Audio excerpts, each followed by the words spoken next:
So, Tori, how would you describe your friendship with Micah?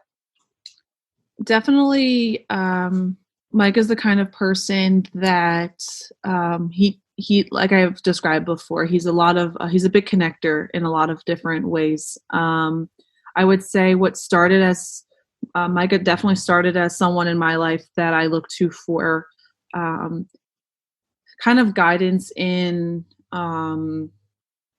Especially in the disability community, early on in my stages of navigating, kind of what I was going to do for my career, and grad school and stuff. Micah was someone that always I call him like, my voice of reason, my backbone, which essentially what that means is that whenever I worried or had a question, or if am I doing this right? Am I doing this the right way?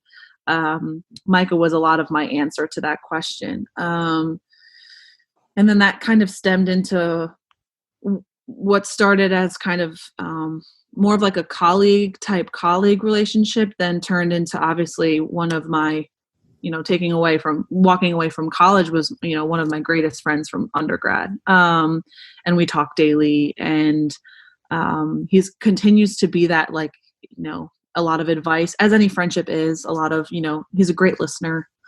And, he's definitely been someone that's been there for me in all different aspects, not just, Micah isn't just a role that I look at when I have questions about the disability community. Micah is my question for my workouts, and so is, his workouts, and what marathon am I running next? And, we're talking about what food we ate during the day. I mean, it has come to such, a day-to-day, everyday friendship than just like a colleague type.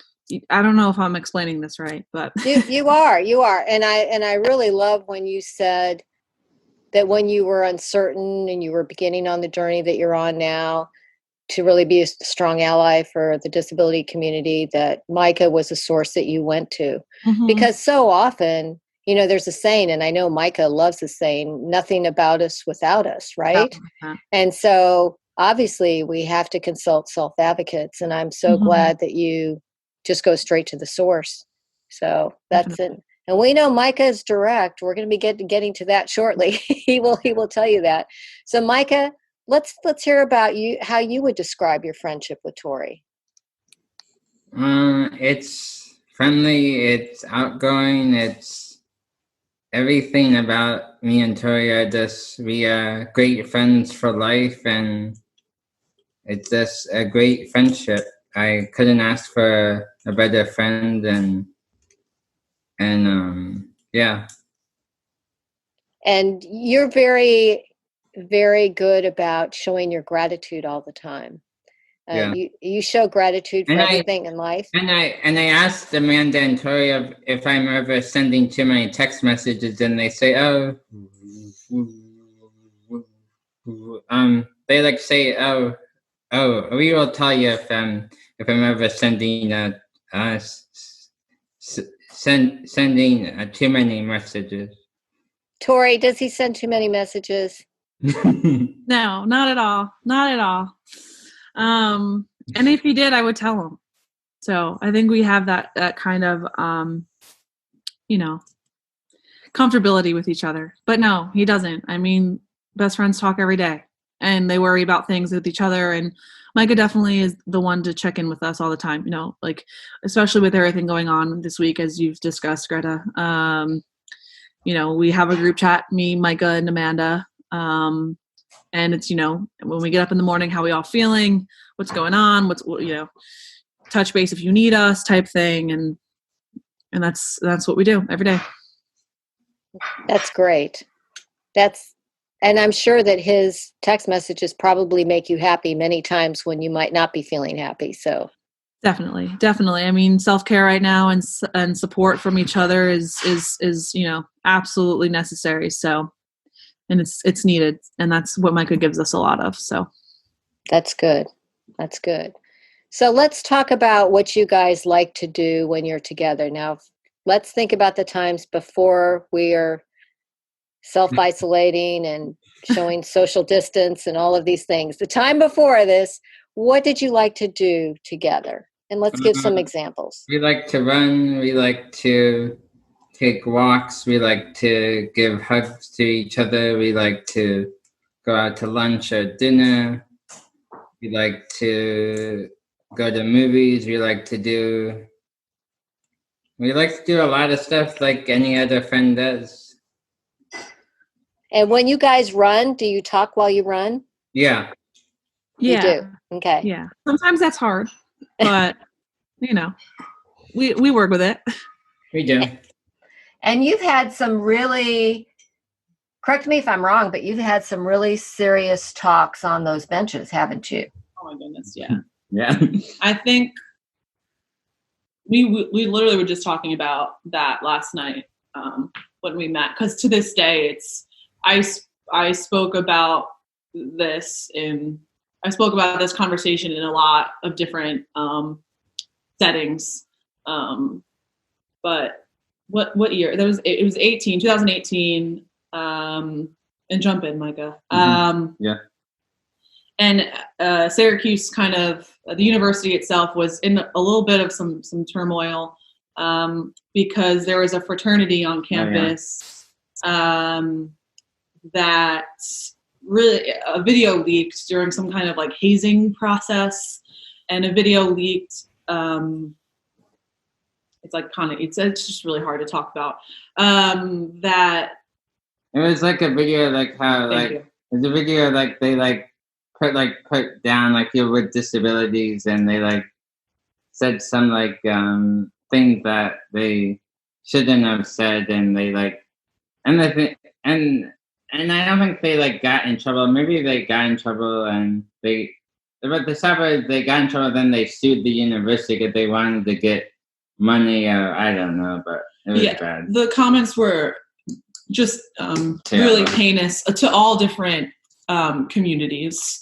It was the disability community, but it was, African Americans, Hispanic, like Jewish.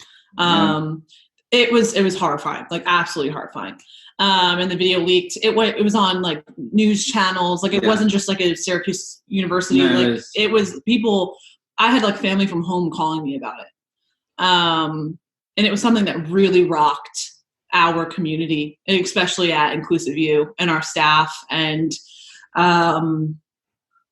so what had happened that week was the what do you call the like the president, the student body, student government, that's what it was, reached out to Inclusive U because they wanted people who were like leaders of each of these communities that were basically targeted, to kind of come together and have like a question in it, like, Q&A type feel for how the university could better support these communities in times of this need, and how we as a university could kind of come back and like what we were doing next, essentially.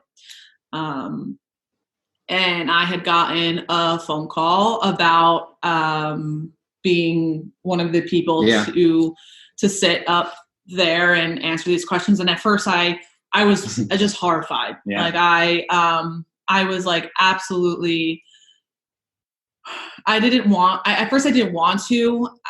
Micah was my first phone call, and as well as Dr. Diane Weiner, who is also a huge name in our community.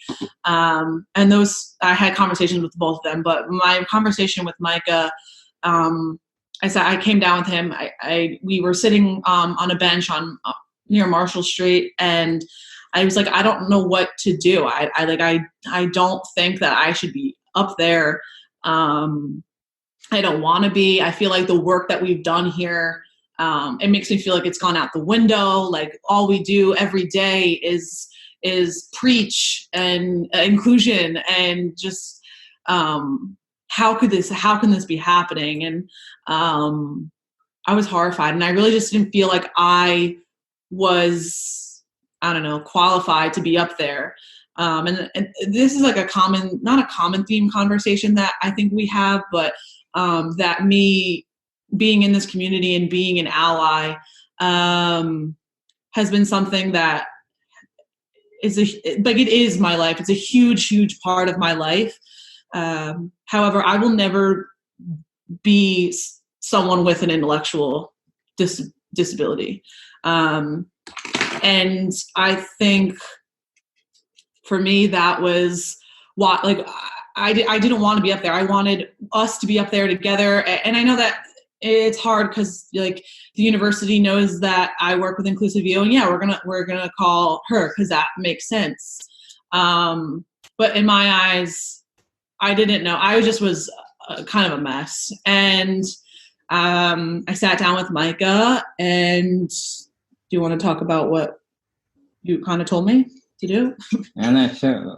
What did I say? I don't even remember what I said. It's not. That's also what's funny about it is that, like, these conversations that, like, hit people so hard, like, that's, like, this is perfect because, like, Micah is just Micah. Like, for him, that conversation might not have stood out as, like, my favorite conversation of all time, because that is Micah. Like, this is perfect, actually perfect that this is happening right now, because it just goes to show that this conversation was just like any other conversation in his life. But he basically was like, no, like, we are each other's ally, you know, like, you are mine and I am yours. And regardless, like, I'm going to be sitting right there across from you, and my voice is going to be with you. You're just going to be the one sitting there.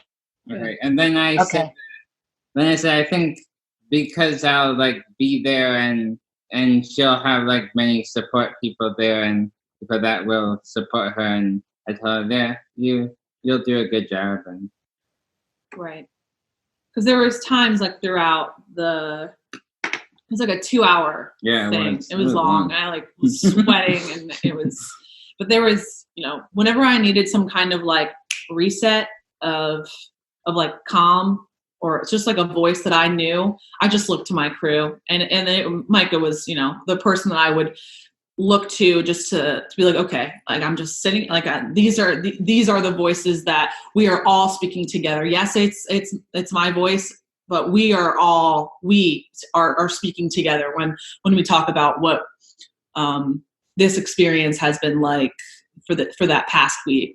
And it was really hard, but that conversation kind of has been something that Mike and I have continued to talk about, of just us and our advocacy and allyship together as friends, and how we navigate that in our world.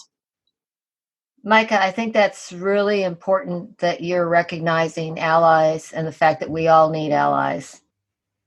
And I think that's one of the many things you bring to the table, is putting a spotlight on these things. So thank you for that. Are there any other stories from the bench that you want to share? Relationship stuff. Oh yeah, and I think she helped me during my time of trying to when I was dating Megan in the movie, after the movie came out, of trying to decide of how long to, like, date her and how long to, like, keep going. And I talked to her and many other people to try to just figure out how to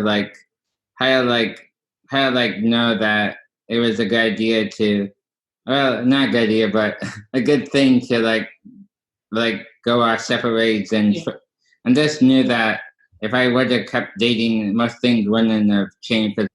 You just weren't a good fit. Yeah. But it was an experience. Yeah, it was. And just like, as you said earlier, just like any other friends, you talk about stuff like that. That's how you talk through relationships, and that's very good. Love is a